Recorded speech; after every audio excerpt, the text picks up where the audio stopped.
Assalamualaikum warahmatullahi wabarakatuh. Waalaikumsalam warahmatullahi wabarakatuh. Bismillahirrahmanirrahim. Alhamdulillahi rabbil alamin. Wal aqibatu lil muttaqin. Wala udwana illa 'alal zalimin. والصلاة والسلام على أشرف الأنبياء والمرسلين سيدنا ومولانا محمد وعلى آله وأصحابه المجاهدين الطاهرين أما بعد. Saudara-saudara kaum muslimin rahimakumullah. Salah satu kelebihan makhluk bernama manusia, yaitu bahwa Allah subhanahu wa ta'ala menghiasi hidup manusia ini dengan syahwat, atau yang lazimnya kita sebut sebagai hawa nafsu. Inilah tenaga yang merupakan daya dorong yang melahirkan dinamika dalam kehidupan manusia, yang menyebabkan terus-menerus terjadinya perkembangan dalam sejarah peradaban dan kehidupan manusia. Hawa nafsu bisa melambungkan seseorang kepada puncak kejayaan, dan hawa nafsu dapat menenggelamkan seseorang ke dasar jurang kehancuran yang paling dalam. Pada surah Ali Imran ayat 14, Allah subhanahu wa ta'ala berfirman, A'udzu billahi minasyaitonir rajim. Zuyyina lin-nasi hubbus syahawati minan nisa'i wal banin wal qanatiril muqantarati minadh dhahabi wal fiddah wal khaylil musawwamati wal an'ami wal harth. Dzalika mata'ul hayatid dunya. Wallahu indahu husnul ma'ab. Mari kita perhatikan ayat ini lebih dekat lagi. Allah subhanahu wa ta'ala menjelaskan, Zuyyina linnasi hubbus syahawat. Makhluk manusia itu dihiasi dengan hawa nafsu. Dengan kata lain, hawa nafsu adalah perhiasan.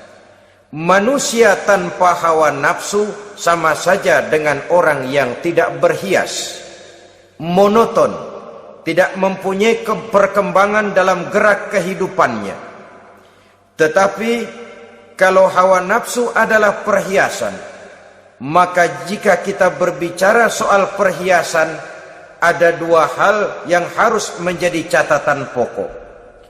Pertama, kapan satu perhiasan boleh kita pakai? Yang kedua, di mana perhiasan itu harus kita pakai? Kalau saudara berdandan rapi, pakai sepatu dengan kaos kaki, celana, jas, pakai dasi segala macam, tapi itu saudara lakukan pada saat saudara akan pergi ke WC, maka saudara sudah memakai perhiasan tidak pada waktu yang tepat.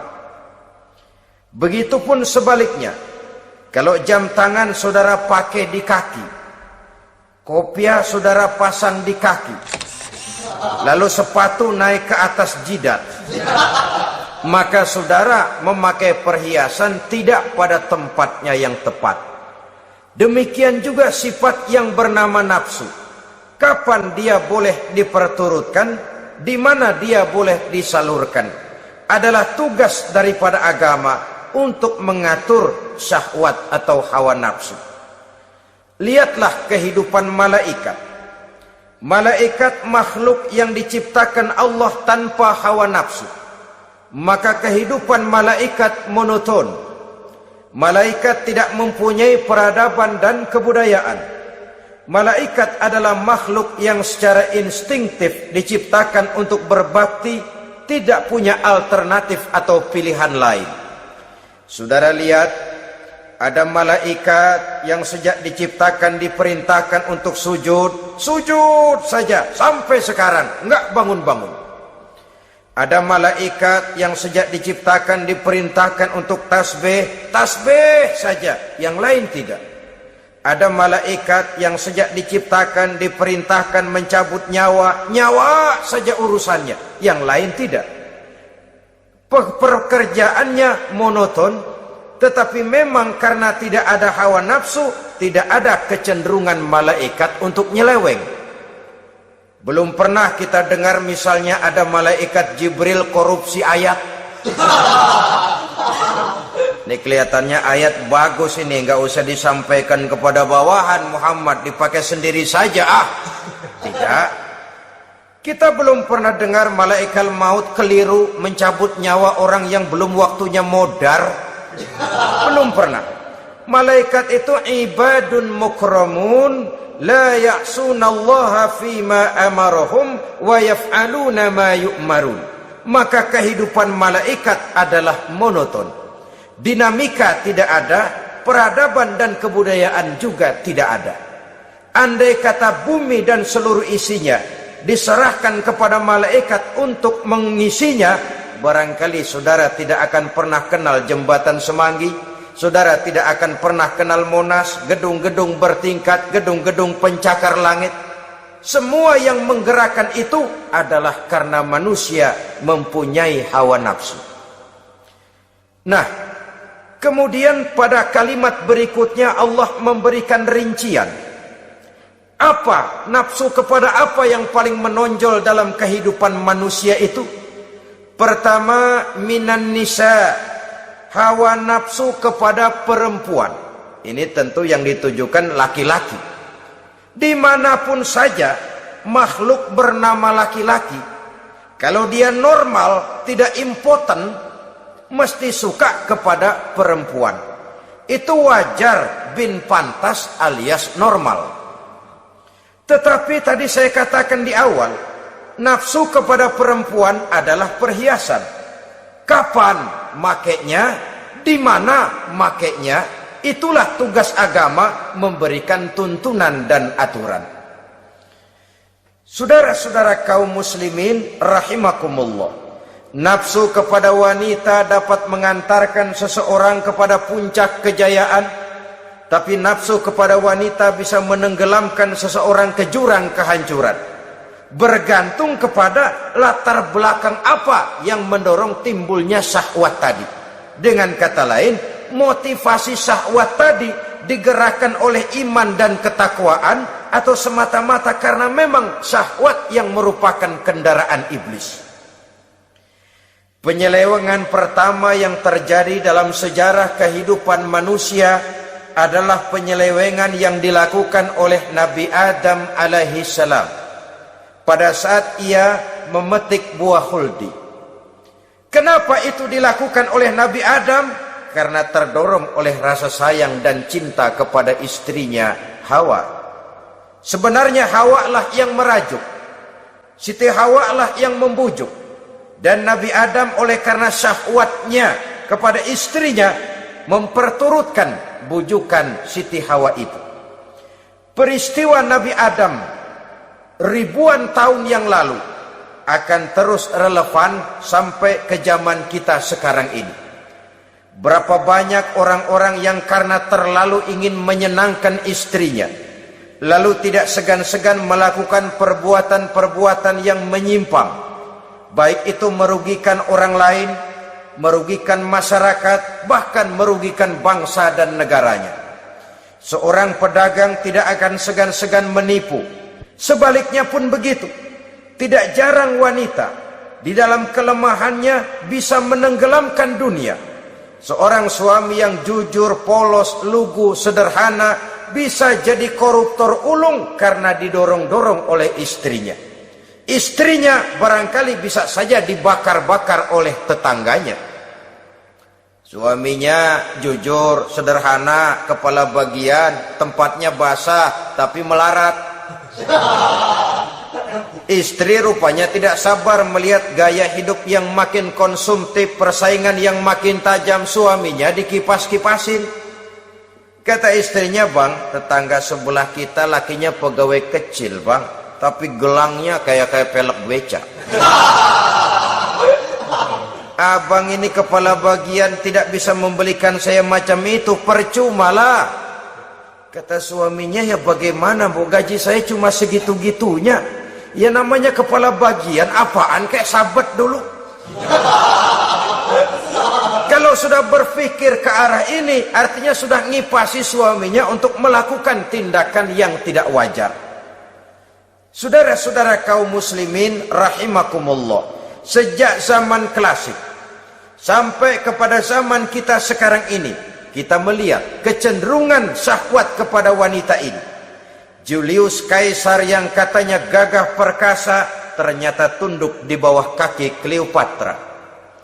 Napoleon Bonaparte, the Lion of Europe, singa daratan Eropa, luas kekuasaannya, gagah perkasa tentaranya, kepada siapa dia tunduk? Ke bawah kakinya Margaret Josephine.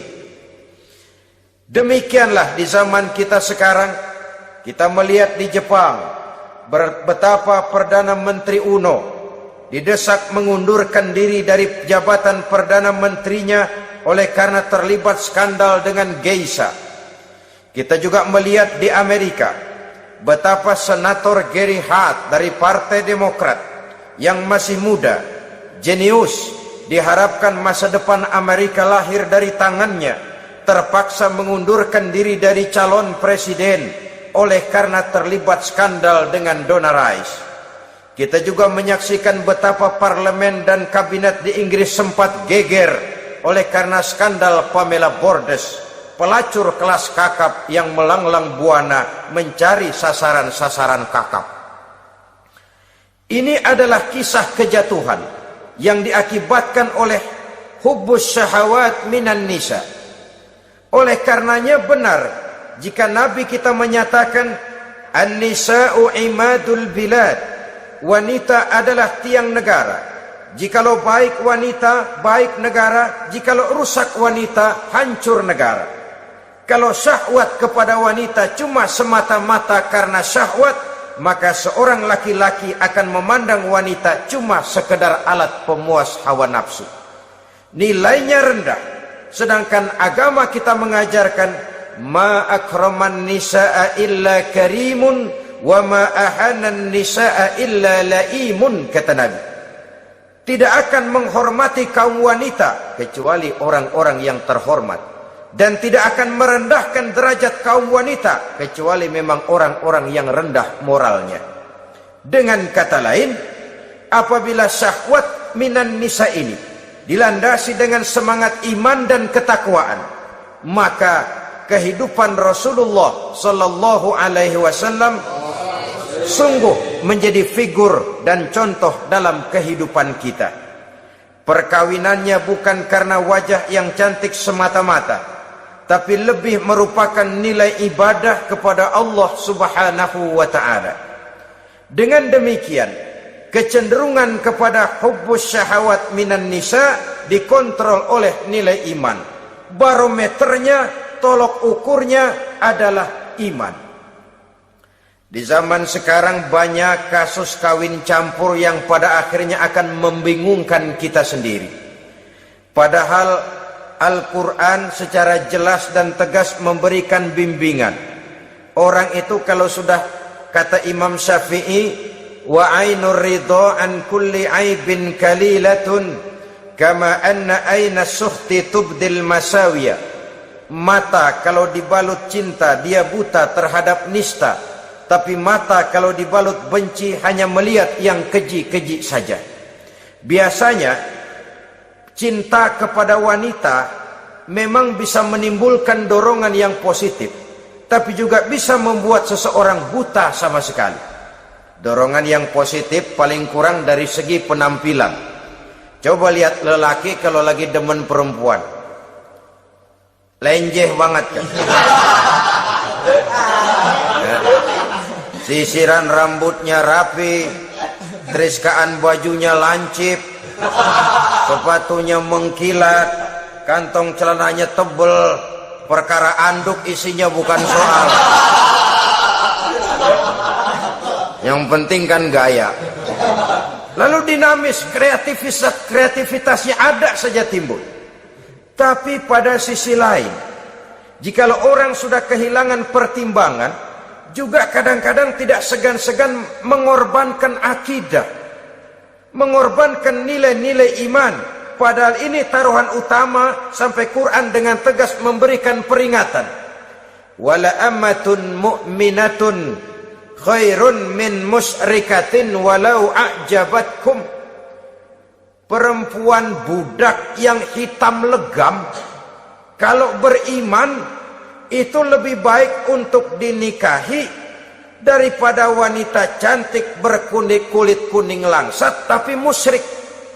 Lebih baik budak yang hitam legam beriman daripada wanita cantik berkulit kuning langsat berhati bangsat.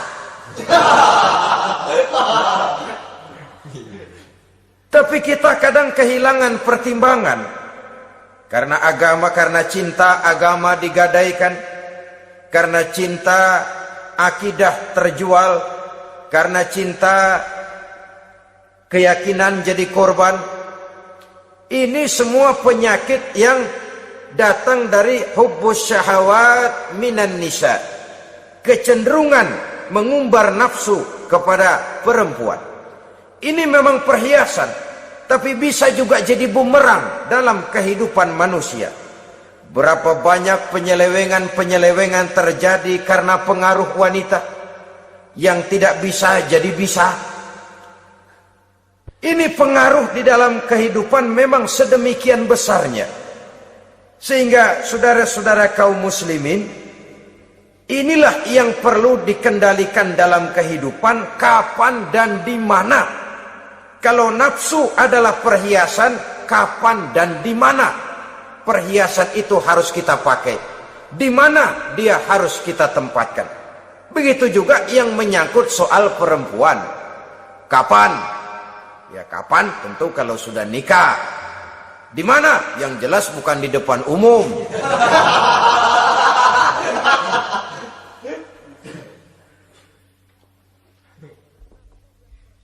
Ini nafsu yang pertama, minan nisa. Yang kedua, wal banin. Dihiasi juga manusia dengan kecintaan kepada banin. Makna banin di sini ay al-aulad, anak-anak laki. Kenapa disebut banin, anak-anak laki? Karena pertama, sering anak laki itu lebih jadi kebanggaan buat orang tuanya ketimbang anak perempuan. Sebabnya apa? Pertama, faktor nasab. Silsilah lebih kuat kepada laki-laki ketimbang perempuan. Yang kedua, faktor cita-cita. Orang tua kalau punya anak laki-laki, cita-citanya panjang. Nak, kau nanti jadi dokter ya. Nak, jadi insinyur ya. Nak, jadi pilot ya. Nak, jadi pengusaha ya. Nak, jadi presiden ya. Tapi kalau dia punya anak perempuan, paling, ya nak, mudah-mudahan nanti kamu dapat jodoh orang baik nak. Dapat jodoh orang soleh. Saudara-saudara, yang ketiga, anak perempuan itu kalau sudah berkeluarga biasanya pindah kepada lingkungan keluarga lain. Sehingga orang berkata, punya anak perempuan banyak sebenarnya seperti agen. Artinya ada yang mau bawa, kan begitu. Ada yang minta, ambil. Ada yang berminat, buntel. Paling dia nengokin orang tuanya ya lebaran. Ya syukur kalau sebulan sekali atau seminggu sekali. Tapi minimnya kan lebaran. Dengan demikian dari garis nasab ini lebih kuat al-banin ketimbang al-banat. Manusia dihiasi dengan kecintaan kepada anak-anak. Sering karena terlalu cinta kepada anak, kita menjerumuskan anak. Terlalu sayang kepada anak, segala maunya kita perturutkan tanpa kendali dan kendala. Akhirnya sifat yang demikian itu malah mendorong anak untuk manja, tidak percaya kepada kemampuan yang dimilikinya, selalu mengandalkan kepada kebesaran, kemampuan daripada orang-orang yang dibanggakannya itu. dan dalam kondisi demikian kedewasaan dan tanggung jawabnya akan lambat berkembang. Maka Allah Subhanahu wa taala memperingatkan bahwa harta dan anak bisa menjadi fitnah. Dalam ayat lain Allah juga memperingatkan, ya ayyuhalladzina amanu la tulhikum amwalukum wa auladukum an dzikrillah. Wahai orang-orang yang beriman, jangan sampai hartamu dan anak-anakmu memalingkan kamu daripada mengingat Allah. Jangan sampai kesibukanmu kepada anak dan harta benda menyebabkan kamu sampai lupa mengingat Allah Subhanahu wa ta'ala. Berapa banyak manusia yang tenggelam dengan melupakan Allah, jauh dari agama, jauh dari tuntunan syariat, oleh karena disibukkan oleh persoalan anak dan persoalan harta benda. Maka satu-satunya jalan, jikalau kita tidak ingin anak kita sampai memalingkan kita daripada mengingat Allah, nilai-nilai keimanan harus ditanamkan kepada mereka sedini mungkin. Dengan bekal ini, maka mereka, anak-anak kita, insya Allah tidak akan membuat kita orang-orang tua ini berpaling daripada mengingat Allah, berpaling daripada kehidupan beragama. Memang karena anaklah kita orang tua peras keringat banting tulang, pergi pagi pulang sore cari nafkah. Karena anaklah kita orang tua, kepala jadi kaki, kaki jadi kepala. Asal mereka bisa menikmati hari depan yang lebih baik dari yang kita nikmati sekarang ini. Tapi berapa banyak juga orang-orang tua yang tidak sadar akan amanah berupa anak ini. Mereka lalai, mereka bersikap masa bodoh, padahal tidak akan ada yang tidak dipertanggungjawabkan di hadapan Allah Subhanahu wa ta'ala. Orang tua bisa mendapat pensiunan pahala kalau anaknya tumbuh menjadi anak yang soleh. Tetapi orang tua pun bisa saja masuk neraka karena anaknya menjadi anak yang kurang ajar dan orang tuanya sama sekali tidak pernah memberikan pendidikan yang sebagaimana mestinya. Saudara-saudara kaum muslimin rahimakumullah, kita tentu berharap memperoleh pensiunan pahala dan bukan mendapat tambahan dosa dari kekurang ajaran anak-anak kita akibat kita sebagai orang tuanya tidak pernah mau mendidik mereka. Dalam hadis ada diriwayatkan, ada anak kurang ajar, sembahyang tidak, puasa ibadah tidak, kenal Allah tidak, beriman pun tidak, dosa kelewat banyak, kejahatan berkarat. Di akhirat nanti disidang dia, ditanya, kamu kenal siapa Tuhanmu? Tidak. Kamu tahu siapa nabimu? Tidak. Kitab sucimu apa? Tidak tahu.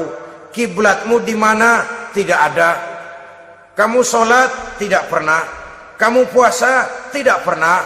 Wah, kalau begitu kamu rusak sekali. Kamu neraka. Anak ini mengajukan protes. Saya menuntut keadilan. Benar saya tidak kenal siapa Tuhan saya. Saya tidak tahu apa kitab suci saya. Saya tidak pernah mendirikan sholat, tidak pernah melaksanakan puasa. Pendeknya tidak ibadah dan tidak iman. Tapi semua itu terjadi sebab-sebabnya tidak lain karena orang tua saya tidak pernah mendidik dan mengajarkan saya. Orang tua saya tidak pernah mengarahkan saya ke jalan itu. Sampailah saya seperti keadaan yang sekarang ini. Orang tua saya enak-enakan ngaji, saya teler diantepin aja.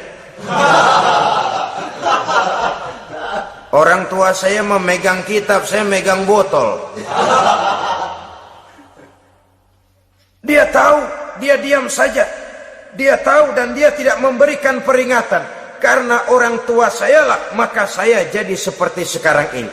Kalau saya harus masuk ke dalam neraka, saya menuntut keadilan agar orang tua saya juga ikut bersama saya gabung ke dalam neraka.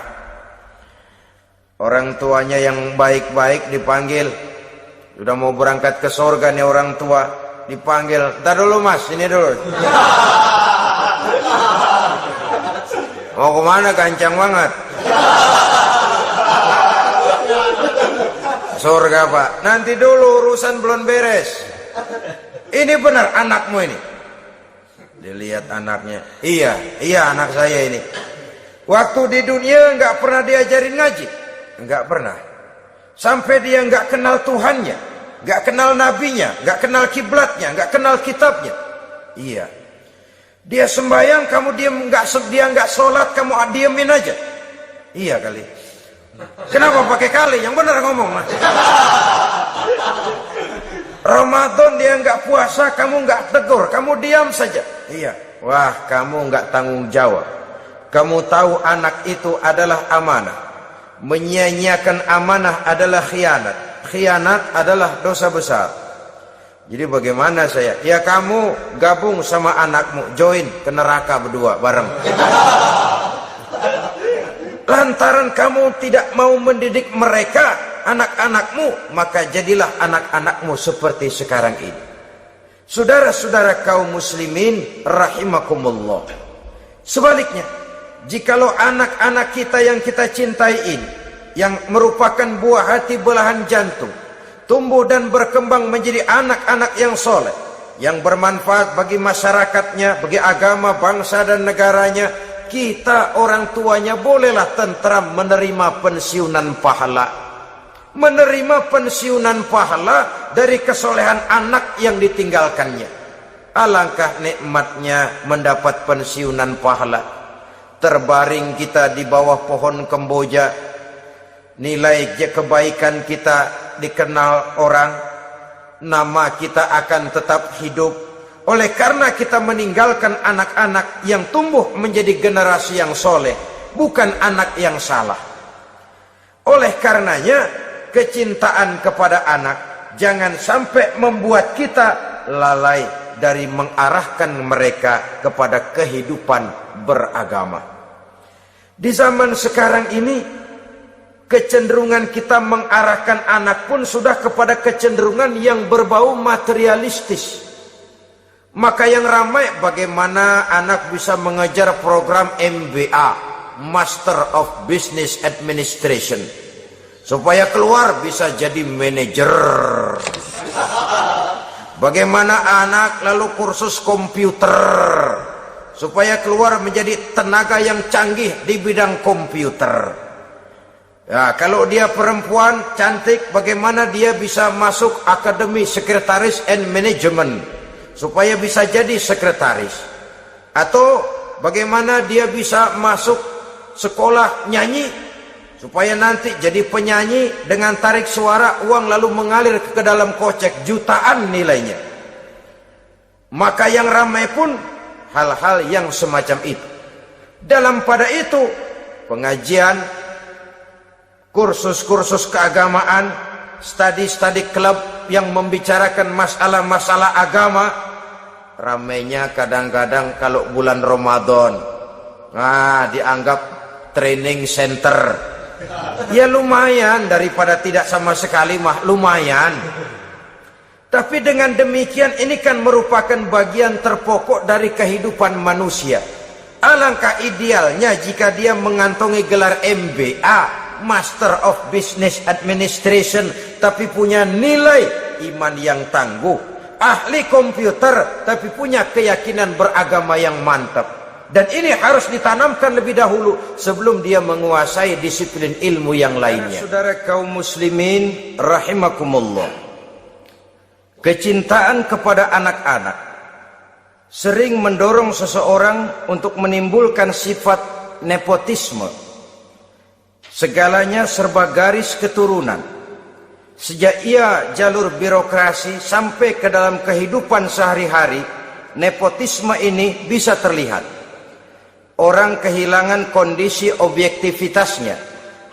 Mampu atau tidak, soal lain. Bidangnya atau tidak, bukan soal.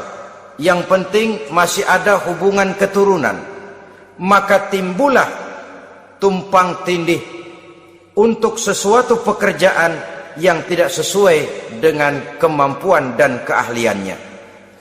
Di desa-desa kita melihat masjid, ketua masjid bapaknya, bendahara anaknya, sekretaris mantunya, Bilal besannya, kol beduk engkongnya. Pokoknya asal masih ada garis keturunan masuk, tidak minggir. Ini pada akhirnya kurang menciptakan pemerataan kesempatan. Iyalah kalau profesinya, tapi kan jarang yang demikian itu. Kita boleh cinta kepada anak-anak kita, tapi jangan lalu mempergunakan posisi yang kebetulan kita gunakan untuk menempatkan anak-anak kita lebih dari kemampuan yang mereka miliki. Nepotisme yang lahir, sehingga ini bukan saja tidak mendidik, tapi mengakibatkan terjadinya tumpang tindih. Tidak lagi berprinsip the right man on the right job, bahwa orang harus ditempatkan sesuai dengan keahliannya, tapi kita sudah berpikir subjektif, ahli atau tidak ahli, asal masih berbau keturunan, ayo silakan. Nepotisme yang akan lahir. Oleh karenanya, mencintai anak adalah sesuatu yang merupakan perhiasan di dalam kehidupan. Wajar, tetapi harus kita menempatkannya sesuai dengan semestinya. Ini yang kedua. Yang ketiga, nafsu yang menghiasi hidup manusia itu adalah nafsu kepada wal qanatiril muqantarati minadz zahabi wal fiddah. Al-qantarah ay al-malul kathir. Kecintaan, kesenangan, nafsu kepada harta benda yang banyak daripada emas dan perak. Ini tentu sesuai dengan situasi dan kondisi. Kecintaan untuk mengumpulkan harta benda yang sebanyak-banyaknya, baik itu berupa emas, baik itu berupa perak. Ini cuma penyebutan beberapa jenis dari kecenderungan manusia kepada harta benda. Bukankah sering dikatakan orang bahwa manusia di dalam berhadapan dengan harta itu seperti meminum air laut. Makin diminum, makin kering tenggorokan, makin haus kita dibuatnya. Apabila watak ini kita perturutkan, maka manusia tidak akan pernah kenal puas, tidak akan pernah kenal cukup. Nabi kita memberikan peringatan, "Lau anna libni Adam wadiyani min zahabin labtagha lahu mathalisan wa la yamla'u jawfa ibni Adam illa turab." Andai kata manusia mempunyai dua buah ladang yang seluruhnya berisi emas, akan puaskah manusia? Tidak, mereka akan cari ladang emas yang ketiga. Wala yamla'u jawfa ibni Adam illa turab. Sungguh mulut manusia ini tidak akan pernah penuh terisi kecuali kalau sudah disumpal dengan tanah. Artinya kalau sudah dia dipendam di liang lahat baru cukup. Tetapi sepanjang dia masih bergerak, masih hidup dan bernyawa, masih bisa berusaha dan berbuat, dia tidak akan pernah mengenal puas. Ini akan mendorong manusia terjebak kepada menghalalkan segala cara untuk mencapai tujuan. Yang penting kaya, kan begitu. Dan cepat. Sebab sekarang orang sering motong kompas. Yang penting kan cepat kaya. Soal cara, kalau jujur aja mah, sampai kapan mau kaya? Perkara itu renten, bukan soal. Perkara itu judi, tidak jadi masalah. Perkara itu korupsi menyangkut hak orang banyak, bukan soal. Yang penting cepat kaya. Dan anehnya lagi, tidak malu menumpuk kekayaan dengan cara yang tidak wajar. Ya kan orang hidup bermasyarakat tuh bisa dianalisa toh. Emang usahanya apa sih? Gajinya sebulan berapa sih? Kok bisa gitu-gitu bener sih? Dari mana sih? Secara langsung orang tidak berani bertanya, tapi dari mulut ke mulut akhirnya tersebar jadi rahasia umum. Si Ano kan punya ano, dia anonya seano.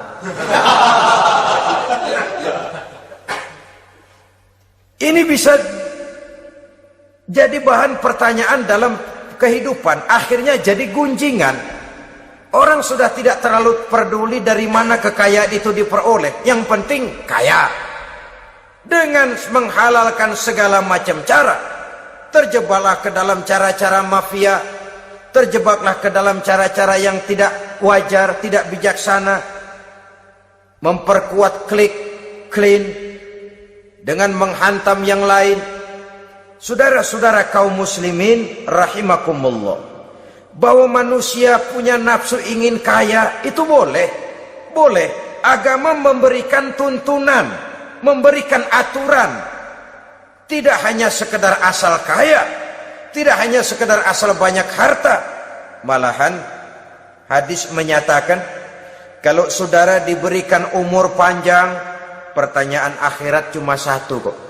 Umurmu kau habiskan di mana? Kalau saudara diberikan amanah berupa ilmu pengetahuan, pertanyaan akhirat juga cuma satu kok. Ilmumu kau amalkan untuk apa? Tapi kalau kita diberikan amanah berupa harta benda, pertanyaan akhirat itu dua. Min aina iktasabahu wa fima anfaqahu. Dari mana hartamu kau dapat, kemana hartamu kau belanjakan. Dari mananya ditanya, kemananya juga ditanya. Depan belakang ditanya. Dan kalau mempergunakan harta untuk kesenangan syahwat, orang berani bukan main. Tapi kalau untuk kepentingan agama, yang hakikatnya untuk kepentingan dirinya sendiri, berat seperti nyabut bambu dari ujung. Orang kalau menyumbang masjid 100.000, itu kan zohirnya memberikan panitia masjid. Tapi hakikatnya kan dia nabung buat dirinya sendiri. Seolah-olah dia cuma berkata, Pak, tolong saya titip 100.000, ini untuk kepentingan saya di akhirat nanti. Silahkan uangnya mau dibelikan semen, pasir, kaca, pintu, jendela, silahkan. Saya cuma titip, ini untuk saya di akhirat nanti. 100.000 Pak. Zohirnya dia memberikan kepada panitia masjid, madrasah, pesantren, yatim piatu. Hakikatnya dia nabung buat dirinya sendiri di akhirat. Malah tabungan ini bukan SDSB namanya, SDBS. Sumbangan dana berhadiah surga. Nah, itu SDBS namanya. Sekarang orang mengejar SDSB, lalu berat mengejar SDBS, sumbangan dana yang berhadiah surga langsung dari Allah Subhanahu wa ta'ala. Coba kalau dia main golf, sewa lapangan golf itu 400-500 ribu sebulan, paling 4-5 kali main. Beli stick golfnya saja sampai jutaan. Datang panitia pembangunan masjid 100. Minta didoain masuk surga lagi. Surga 100.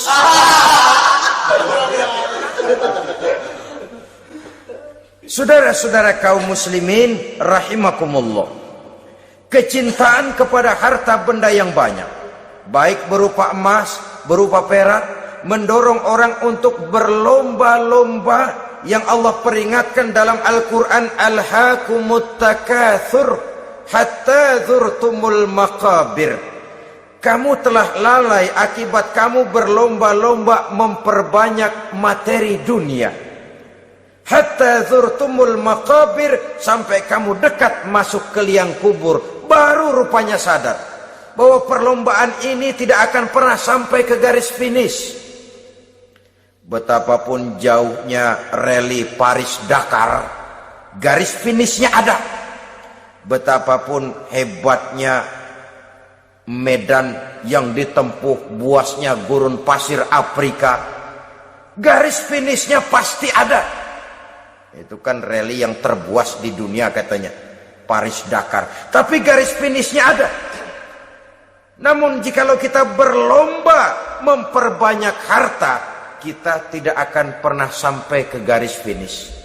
Yang kecil-kecilan aja dah. Kalau orang ditanya, kamu kenapa sih belum mau sembahyang? Ya bagaimana mau sembahyang Pak, tinggal di Jakarta masih kontrak. Saban habis tahun diubur-ubur yang punya rumah. Kalau punya rumah sendiri walaupun kecil-kecilan, saya mau ibadah Pak. Ya, diberikan rezeki oleh Allah, bisa bikin rumah walaupun kecil-kecilan. Belum juga mau sembahyang. Kok belum juga sembahyang? Iya Pak, rumah emang udah punya sendiri, cuman kecil Pak. Atasnya atap, kalau hujan aja bocor. Kalau bisa bikin rumah yang permanen Pak, tenang, saya ibadah, sembahyang saya rajin. Iyalah, diberikan rezeki bisa bikin rumah permanen, bagus rumahnya. Lain lagi, iya, rumah sudah permanen, tembok, ubin, cuman isinya belum ada Pak, perabotannya. Duh. Kalau punya peralatan rumah tangga yang memadai, tenang, saya ibadah.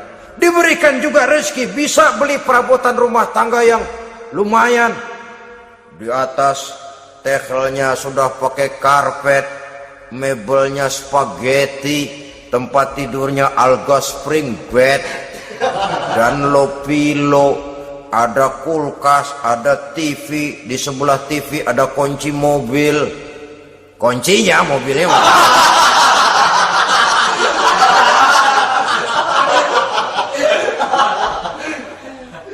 bagaimana? Sekarang sudah cukup perabotan. Perabotan sudah ada Pak, cuman kendaraan belum punya ini.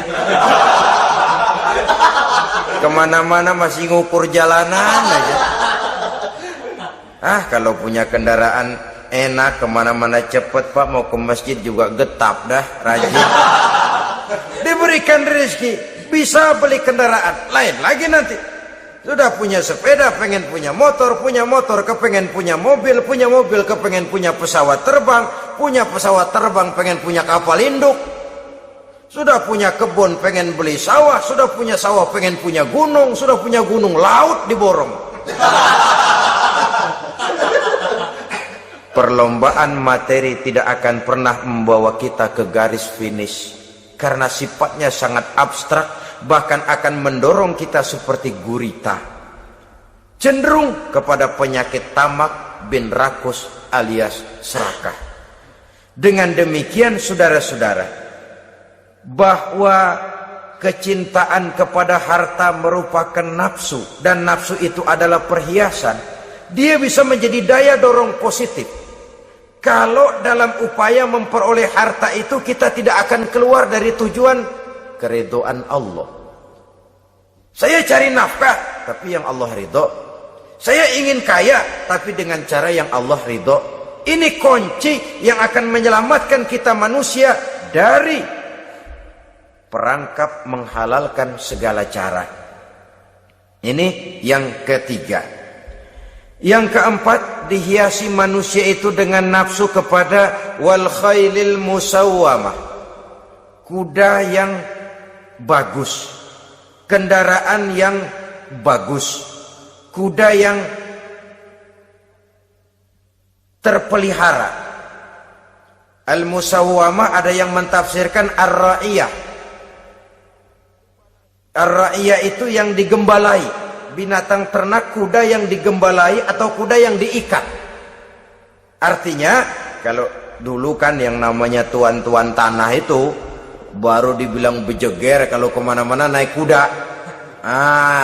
Jet set zaman dulu itu udah kelompok jet set, itu kendaraan. Kalau sekarang baby band dah, dulu mah kuda band.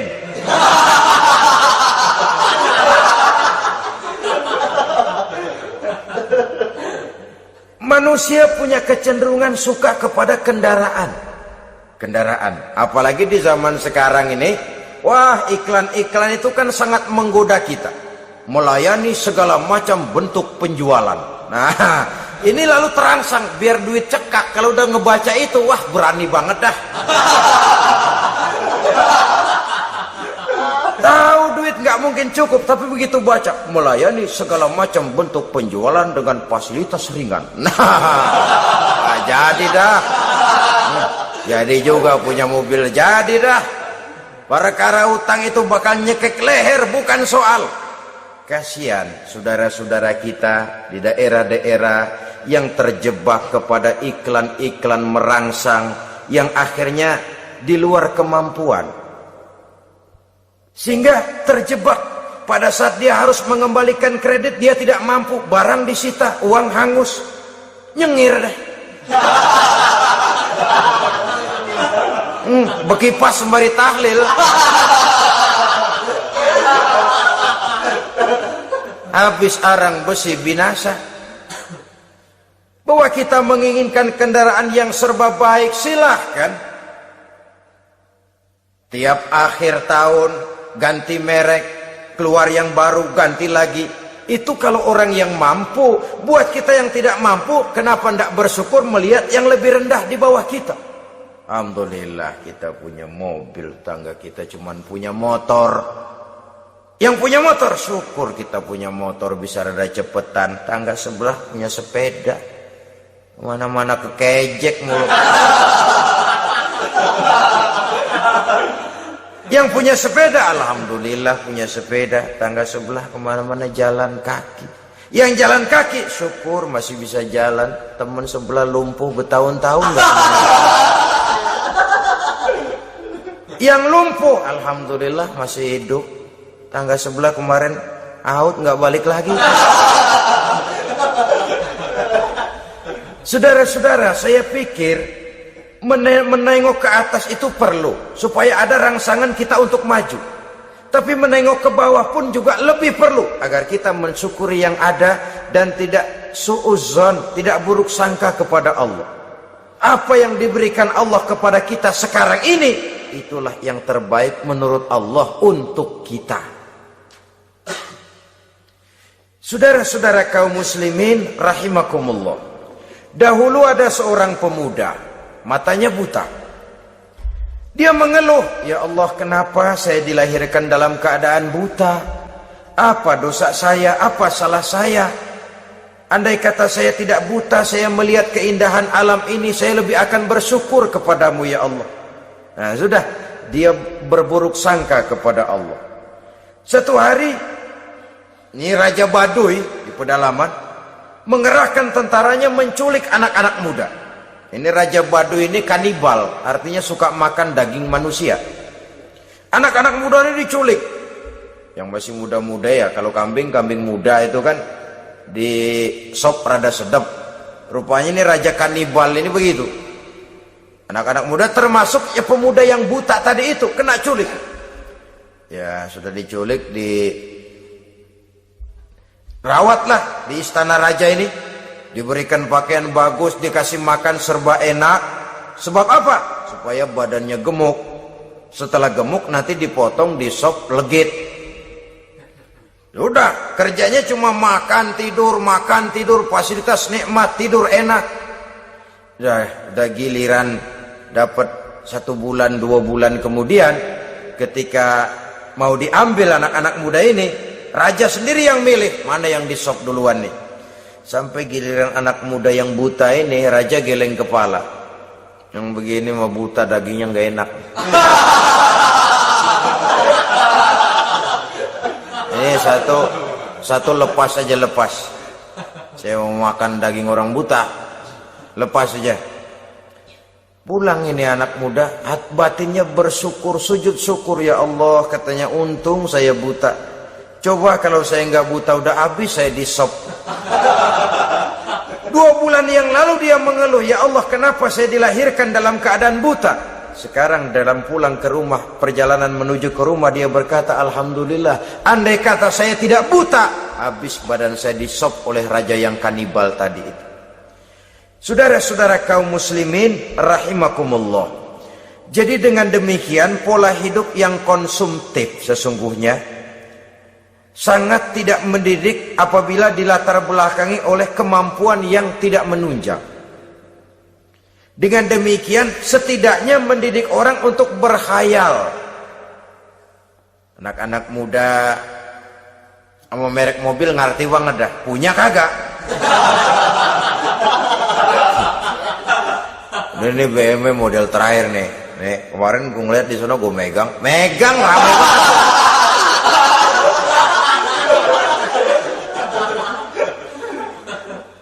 Tulul amal ini kalau tidak diimbangi dengan saluran yang positif, dia akan terjebak kepada penyakit tulul amal, panjang angan-angan.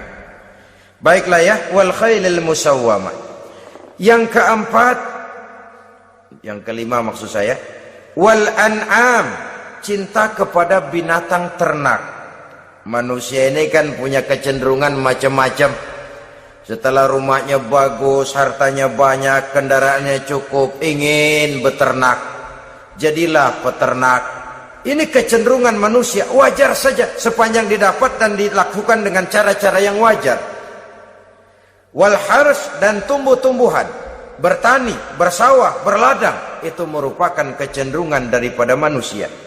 Keseluruhan itu kata Allah, kecintaan kepada wanita, kepada anak, kepada harta benda, kepada kendaraan, kepada binatang ternak, kepada tumbuh-tumbuhan, zalika, semua itu mata'ul hayatid dunya, merupakan kesenangan hidup dunia.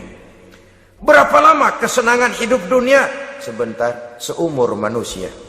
Seumur manusia. Bahkan kadang-kadang pada saat dia masih hidup pun orang tidak sepenuhnya sempat menikmati kesenangan hidup dunia. Apabila ajal datang, selesailah kehidupan dunia sampai di situ. Orang-orang kafir, buat mereka surganya di dunia ini. Bila kehidupan di dunia selesai, selesailah sudah surganya sampai di situ. Kesemua itu, kata Allah, merupakan kesenangan daripada kehidupan di dunia. Wallahu indahu husnul ma'ab, dan Allah mempunyai tempat kembali yang sangat baik. Nah, setelah Allah menjelaskan semua itu, pada ayat yang ke-15 Allah memberikan jalan keluarnya.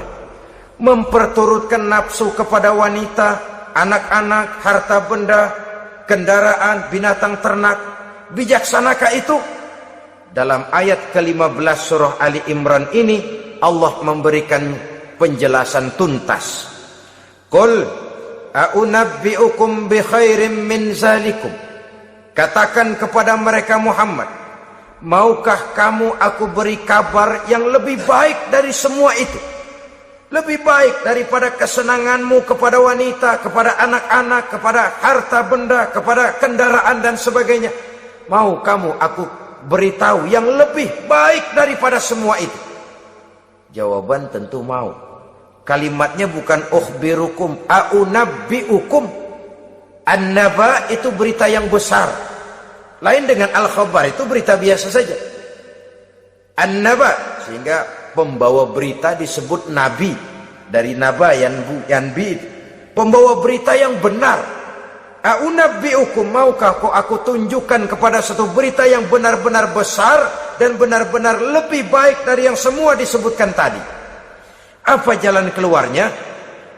Lillazina taqaw 'inda rabbihim jannatun tajri min tahtihal anhar.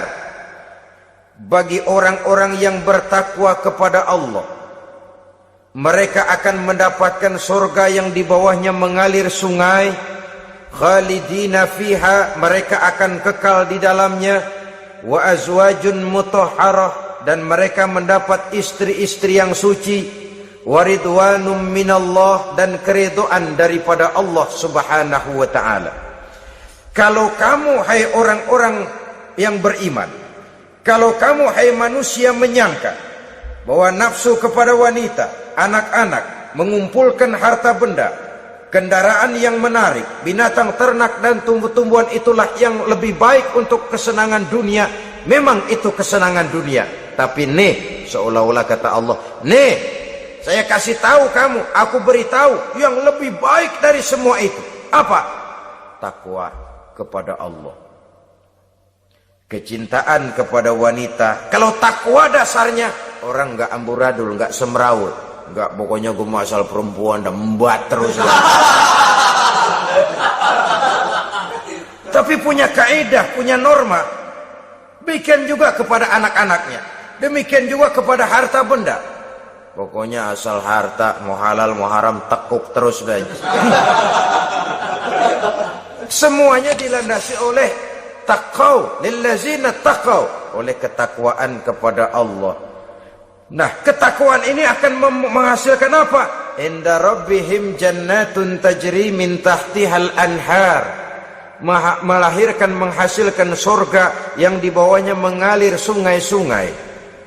Saudara-saudara kaum muslimin rahimakumullah, jika kita menyangka bahwa wanita bisa memberikan kesenangan, iya, kesenangan dunia. Jika kita menyangka bahwa harta benda bisa memberikan kesenangan, iya, kesenangan dunia. Jika kita menyangka bahwa kendaraan bisa memberikan kesenangan, iya, kesenangan dunia. Tapi kita tidak cuma ingin itu, kita ingin itu semua juga bisa membawa kesenangan akhirat. Caranya landasi dengan takwa. Kesenangan kepada wanita didasari dengan takwa. Maka jangan jadikan wanita cuma sekedar alat pemuas hawa nafsu. Kesenangan kepada anak-anak dilandasi dengan takwa. Maka anak-anak diarahkan kepada jalan yang diridhoi Allah. Kesenangan kepada kendaraan dilandasi dengan takwa. Maka kendaraannya selalu mengarah berjalan menuju jalan takwa, diridhoi oleh Allah Subhanahu wa ta'ala. Kalau tidak, tuh mobil asal lempengan Ancol gancang banget dah. Tapi giliran dihadapin ke masjid, mogok melulu. Urusan ngaji ada aja halangannya tuh kendaraan. Tapi kalau untuk urusan maksiat, ngebut benar-benar. Dilandasi dengan ketakwaan. Sehingga dengan demikian tidak hanya sekedar surga di dunia ini, tapi lebih-lebih di surga di akhirat nanti. Khalidina fiha, kekal. Kalau dunia ini kan zillun zail, bayangan. Hari ini kita jaya, besok kita bangkrut. Siapa yang mau menghalangi? Hari ini kita melambung, besok kita nyungsep. Siapa yang bisa menarik? Tidak kekal, berubah, temporer, relatif. Di sana kebahagiaan yang dilandasi dengan takwa ini sudah surga, kekal di dalamnya, azwajun mutahharah. Mendapat istri-istri yang suci. Suci dalam arti belum pernah dijamah orang lain. Suci dalam arti tidak pernah terkena halangan. Seperti men misalnya. Baik menstruasi atau mencret, itu tidak.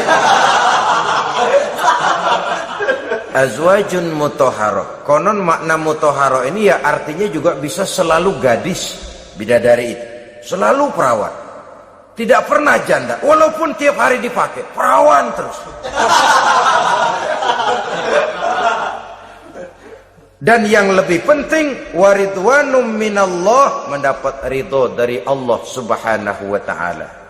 Jadi hawa nafsu dengan motivasi takwa, itulah sesungguhnya yang dikehendaki oleh Ali Imran ayat 14 dan 15 ini.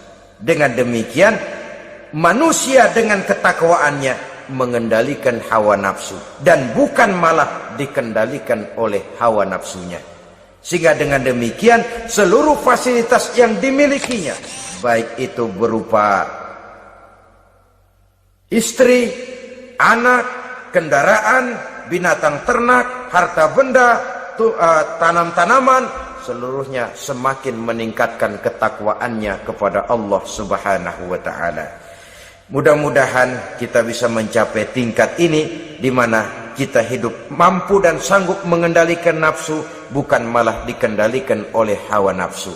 Terima kasih dan mohon maaf. Wassalamualaikum warahmatullahi wabarakatuh. Waalaikumsalam warahmatullahi